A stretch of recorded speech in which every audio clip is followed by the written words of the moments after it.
ఓం హ్రీం శ్రీం. ఓం హ్రీం శ్రీం. జై జై గణేశ, జై గణేశ, జై వాసవి, జై జై వాసవి. శ్రీ వాసవి కన్యకాదేవి పురాణము నవమాధ్యాయము, అంటే 9వ అధ్యాయం.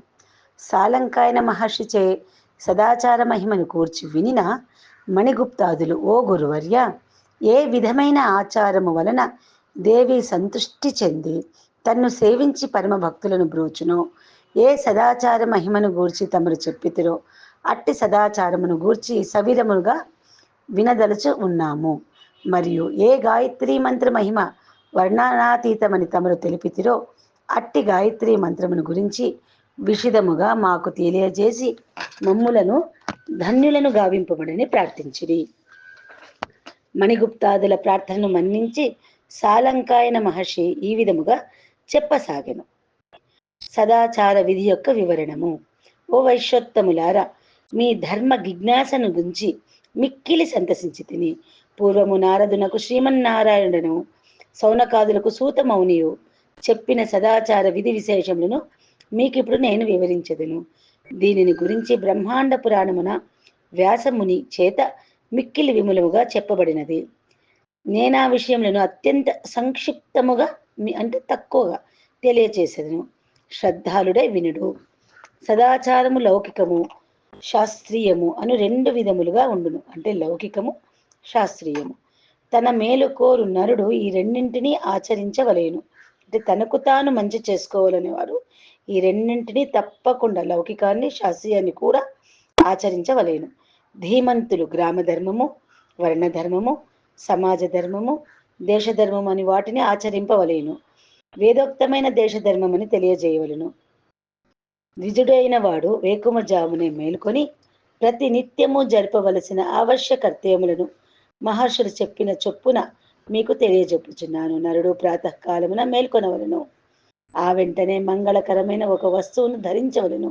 దీపము, సువర్ణము, ఖడ్గము, సముద్రము, పచ్చని పంట పొలము, మేఘావృతమైన పర్వతము, దూడతో కూడిన ఆవు, ధర్మపత్ని లేక తనకు మిక్కిలి ప్రియమైన వ్యక్తి, తన కుడి చేతి అరచేతి మొదలైన మంగళకర వస్తువులను పెద్దలు చెప్పిరి. ఇవన్నీ అంటే దీపము, సువర్ణము, ఖడ్గము, సముద్రము, పచ్చని పంట పొలము, పర్వతము, దూడతో కూడిన ఆవు, ధర్మపత్ని, తనకు లేదా తనకు ప్రియమైన వ్యక్తి, అంతేకాకుండా తన కుడి చేతి అరచేయి మిక్కిలి మంగళకరమని, అంటే ఉదయం లేవగానే ప్రాతకాలమున వీటిని దర్శించవలను. ఏదైనా ఒకదాన్ని దర్శించవలను. ప్రభాత వేళ స్వీయకర దర్శనము అత్యంత సులభదాయము. అంటే కరాగ్రే వసతే లక్ష్మి, కరమధ్యే సరస్వతి, కరమూలేతు స్థితే గౌరి, కరమూలేతు శ్రీకన్య, ప్రభాతే కర దర్శనం. సముద్రవసనే దేవి, పర్వతస్థన మండలే, విష్ణుపత్ని నమస్తుభ్యం, పాదస్పర్శం క్షమస్వమే అని పలికి భూదేవిని నమస్కరించి పడకపై నుండి భూమి మీద కాలును మోపవలను.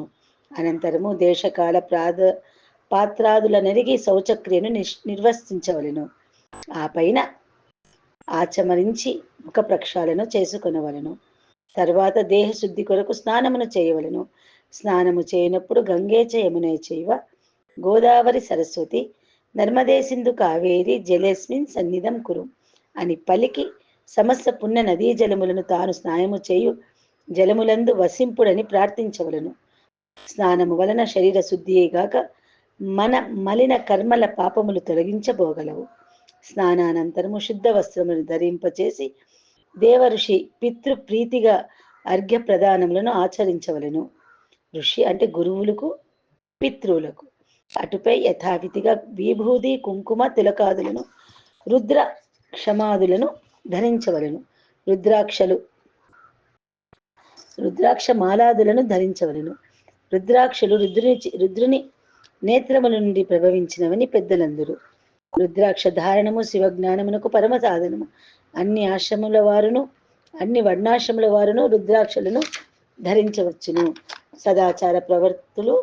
సదాచార పౌరులు తమ ఇచ్ఛానుసారము తులసి మాలలను, స్ఫటికహారములను కూడా ధరించవచ్చును. తులసి ధారణం వలన శాంత గుణము, సాధుత్వము పెరగగలవు. స్ఫటిక దారము వలన కార్యదీక్ష దృఢత్వము వృద్ధి పొందగలవు. రుద్రాక్ష తులసి స్ఫటికలు వలన పవిత్రత, నిర్మలత్వము, ఆధ్యాత్మిక జీవనాభివృద్ధి, జ్ఞానాభివృద్ధి కలిగటే కాక అనేక శారీరక వ్యాధులు కూడా తగ్గును. నాయనలారా, పద్మపురాణములోని ఉత్తరకాండమున తులసి మహత్వము సవీరముగా తెలుపబడి ఉన్నది. ఇప్పుడు పుణ్యప్రదమైన సంధ్యోపవాసన గురుడి వినుడు. సంధ్యోపాసన కూడా అతి ముఖ్యమైనది. ప్రభాత సమయమున ప్రాతఃసంధ్యను సూర్యుడు నడినెత్తిపై నుండగా మధ్యాహ్న సంధ్యను ఈనుడు అస్తమించక ముందే సాయం సంధ్యను నడు ఉపాసించవలను. సంధ్యోపాసనలో గాయత్రిని ఉపాసించటం మిక్కిలి ముఖ్యము. గాయత్రి సమర్చనము సర్వవేద సారభూతమైనది. గాయత్రి శ్రీ కన్యకాదేవికి అపర రూపమనే తెలియనగును. సంధ్యోపాసనాంబుగా నుదుట వారి వారి సంప్రదాయముల అనుసరించి తిలకధారణ చేయుట ఉత్తమం. అది మన కర్తవ్యము. నుదుట ధరించి విభూతి యొక్క గొప్పదనము విశిష్టమైనది. విభూతి అనగా ఐశ్వర్యము. బ్రహ్మను భాషింప చేయనిది కనుక భసితమగును. పాపములను భస్మము చేయనిది కనుక భస్మమగును. అణమాది విభూతులను కలిగించినది కనుక విభూతి అగును. రక్షణ నొసగునది కనుక రక్షకి అనుయు. ఈ విభూతి భస్మము పిలువబడుచున్నది. అంటే విభూతికి 4 విధములైన పేర్లు కరు.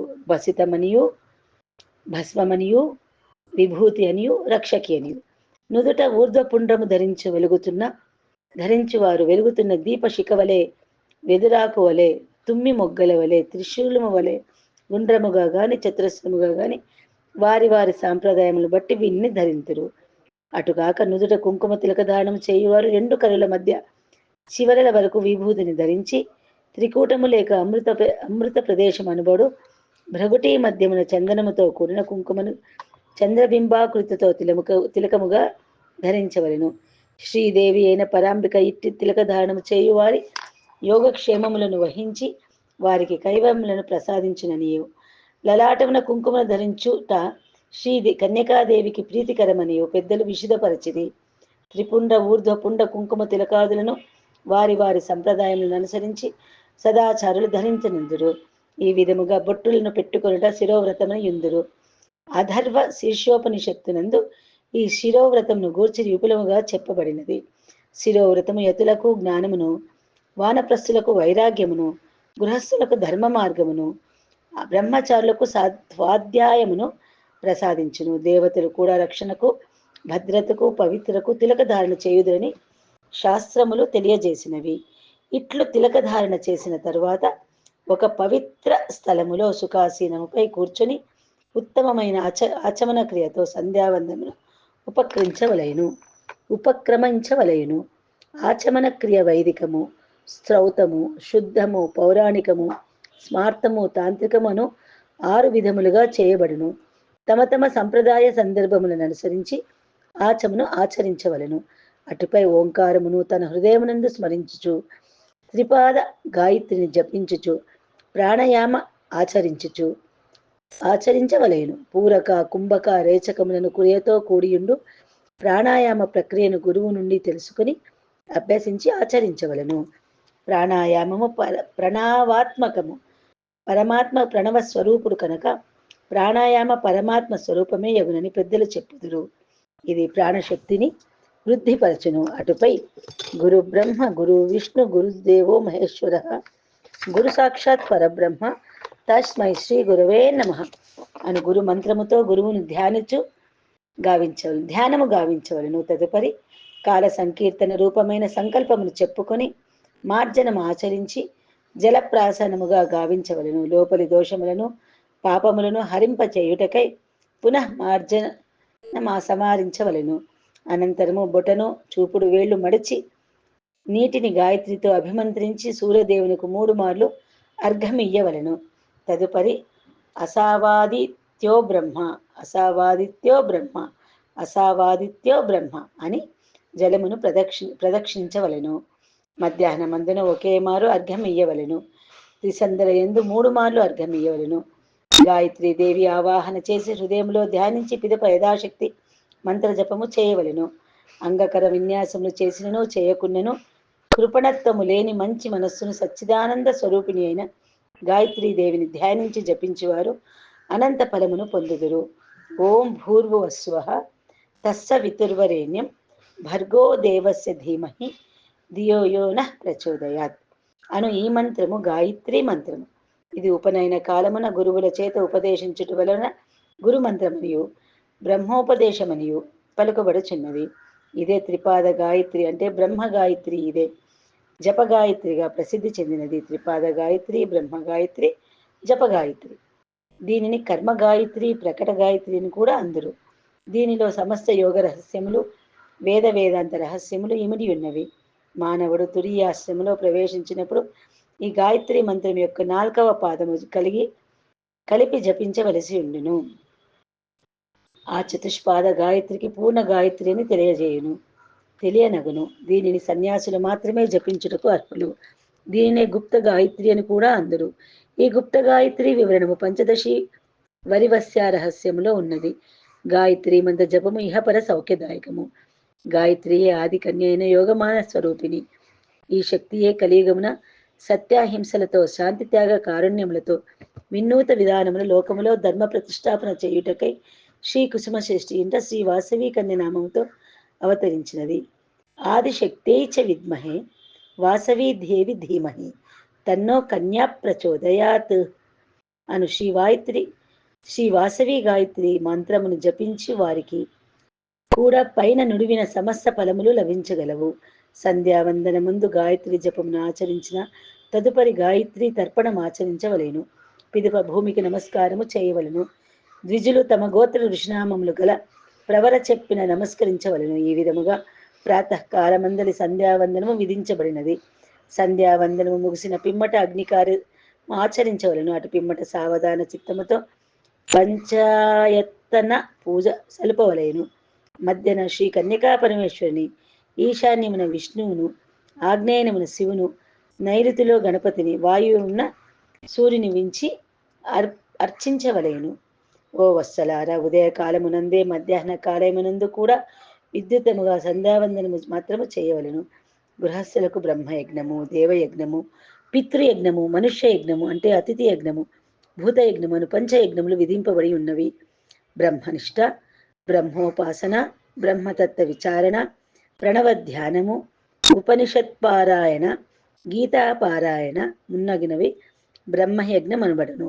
ప్రాతః సాయంకాలములలో అగ్ని కార్యము చేసి ఇంద్రియములకు ఇంద్రియాది దేవతలకు హవిర్భావముగా వసగుట దేవయజ్ఞం అనబడును. ప్రతి గృహమునందు చేయబడు ఈ యజ్ఞాదుల ధూపము వలన దేహ బలము, బుద్ధి బలము పెరుగును.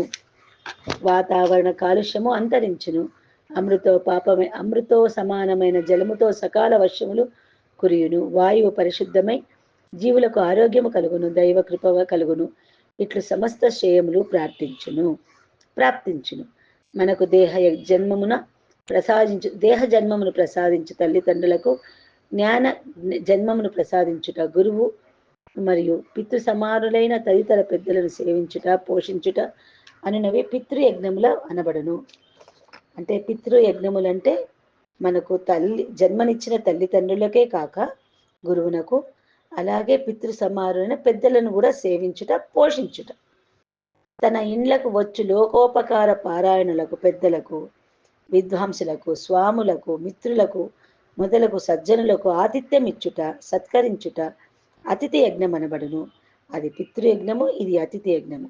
సమాజ సౌభాగ్యమునకు ఉపయోగపడు గోవులు, గుర్రములు, కుక్కలు, గొర్రెలు, మేకలు గల జంతువులను, కోళ్ళు, కాకులు, పావురములు, చిలుకలకు మొదలగు పక్షుల వంటి జీవులకు పోషించుట కూడా దానిని భూతయజ్ఞం అనబడును. పితృయజ్ఞము, సమాజ యజ్ఞము, అతిథి యజ్ఞము, భూతయజ్ఞము ఇవన్నిటినీ మనము ఆచరించవలను.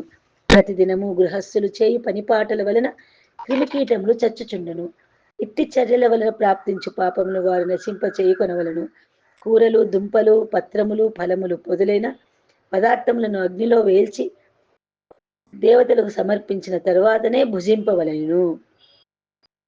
అగ్ని కార్యములు చేయని వారు తాము చేయు నిత్య పూజ యందు ఆహార పదార్థములను దేవతలకు నైవేద్యముగా సమర్పించి అటుపై మాత్రమే తాము ఆహారమును స్వీకరించవలెను. తల్లి, తండ్రి, గురువు, సోదరులు, దాసులు, ఆశ్రితులు, అతిథి, అభ్యాగతుడు, అగ్ని వీరందరూ గృహస్థులకు యజమాని చేత చక్కగా పూజింపబడదగిన వారు. పోషింపబడదగిన వారు. పాపరహితులారా, ప్రతివాడును రుణత్రయ విముక్తుడుగా ఉండవలేను. ప్రతివానికి దేవరుణము, ఋషి రుణము, పితృణమని 3 రుణములు ఉండును. మానవుడు బ్రహ్మచర్యను వలన ఋషి రుణము నుండి, తర్పణము వలన పితృరుణము నుండి, యజ్ఞము వలన దేవరుణము నుండి విముక్తుడు కాగలడు. సో ప్రతి రుణానికి మనకు ఒక ఇది ఉంది అన్నమాట. అది రుణము మనము విముక్తులు చేసుకోవచ్చు. ఇట్లు సాలంకాయుని వలన సదాచార విధానమును మరియు గాయత్రి మంత్ర మహాత్వమును వినిన మణిగుప్తాదులు సంతుష్టులై శ్రీ వాసవి విరూపాక్షుల తదుపరి గాథను తెలియగోరి ఆ మునివరునితో, ఓ గురుదేవ, ఉపనయన వేదారంభ సంస్కారమును పొందిన శ్రీ వాసవి విరూపాక్షుల విద్యాభ్యాసమును ఎట్లు సాగినది, అటుపై ఏమైనది, ఆ విదాంతములను మాకు దయతో తెలియజేయడని ప్రార్థించిరి. అంత సాలంకాయన మహర్షి వారికి విధముగా చెప్పసాగెను. అది భాస్కర సద్గురుడు వాసవి విరూపాక్షుల యొక్క ఉపనయనము. వేదారంభము అను సంస్కారములు గావించి సంతుష్టరే అనంతరము వారిచే చతుర్వేదములు సమస్త శాస్త్రములను కళలను అభ్యసింపచేసెను. వాసవి విరూపాక్షులకు గురువును నిమిత్త మాతృనిగా చేసుకొని అతి శీఘ్రముగా వేదాంకములను, షట్పస్త్రాలను, చతుషష్ఠి కళలను, పేరుగల 64 విద్యలను తామే అభ్యసించిరి. క్రమముగా వారిరువురు యవ్వన సంపదను పొందిరి. ఇక్కడ ఒక ముఖ్య గమనిక. సంధ్యావందన విధానమును సవిరముగా తెలియగోరు వారు నాచే మంత్రార్థ క్రియా వివరణములతో రచింపబడిన సంధ్యావందనము అను చిన్న పుస్తకము చదవవలసినది. రెండవ గమనిక, అత్యంత గుహ్యము అనంత మహిమాన్వితమైన గాయత్రి మంత్ర మహత్వమును తెలుగోరు వారు ఈయన రచించబడిన గాయత్రి విజ్ఞాన సారం అనే చిన్న పుస్తకమును తెలుసుకోవలసినది. సంధ్యావందనము మరియు గాయత్రి విజ్ఞాన సారం. ఇప్పటికి 9వ అధ్యాయము సంపూర్ణము. శ్రీకృష్ణార్పణమస్తు. జై వాసవి, జై జై వాసవి, జై వాసవి, జై జై వాసవి.